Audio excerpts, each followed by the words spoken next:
Europe in the 19th century needed raw materials to feed her growing industries. She needed more land to feed her growing population and on which to settle the thousands for whom there was no longer room at home. Centuries of exploitation by slave traders and others had proved that all these demands could be met on the African continent. Armed with trinkets for trade and rifles to crush resistance, the Europeans descended upon Africa. But it was not easy. There was resistance. These centuries of piecemeal European exploitation led to a violent scramble for Africa. At Berlin in 1888, these quarrels were ended in formal partition treaties. In this, the Somali people were possibly least fortunate of all, as their country was divided 4 ways between Britain, France, Italy, and Ethiopia. However, the Somalis did not submit themselves to the colonial powers so easily. The Dervish movement, or revolution, took up arms in rebellion against the colonial invader. Their leader was the remarkable Sayyid Mohammed Abdullah Hassan. From 1899 to 1922, this giant of independence sustained a running battle on 3 fronts, against British, Italians, and Ethiopians. In his war of liberation, tens of thousands of dervishes perished to defend their homeland against the foreign intruders.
Of course, many battles they lost, but many others they won.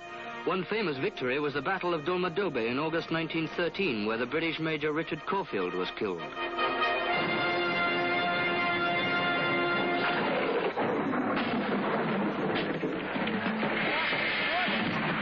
Sayyid Muhammad's many poems record both his victories and defeats. You are dead now, Caulfield.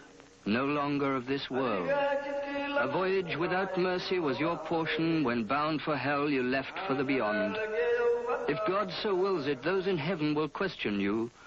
When you see the companions of the faithful and the jewels of heaven, answer them how God has tried you. Say to them, from that day to this, the dervish assault has never weakened.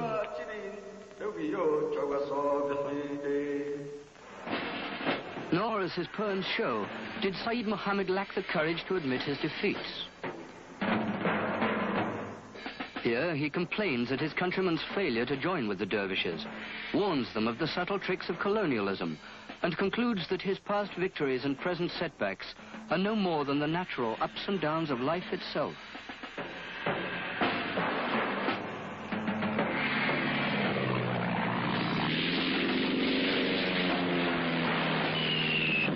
Suffer a serious setback.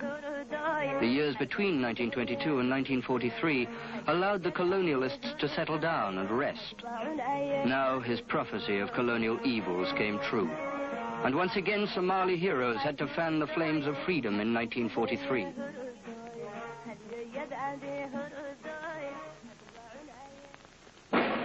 On the 15th of May, 1943, 13 youths formed the Somali Youth League. They struggled 17 years for freedom, both on the battlefield and in the political arena. Finally, on June the 26th, 1960, Britain withdrew from the Somali Protectorate. And on the day the Italians left, July the 1st, 1960, the Somali Republic was declared with 5 million people and a land area of 262,000 square miles. The longed-for day of freedom had dawned at last. But what would it bring? Political independence was won, but the colonial master still lingered in the wings.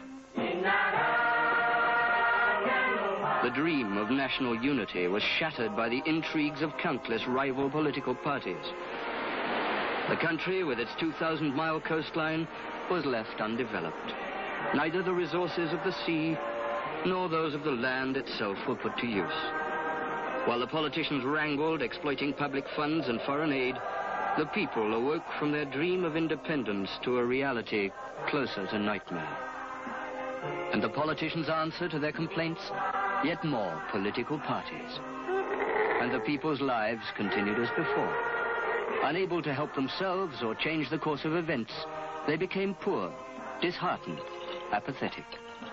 It was the nomads, the country's largest social group, who suffered worst.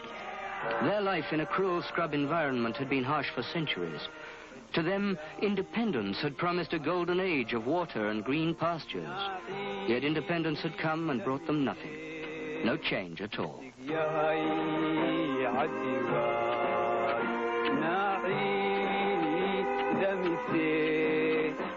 Every political party boasted its own homespun insignia in lip service to a national commitment. But in the pitifully few schools of the country, the language and cultures were still foreign, English or Italian.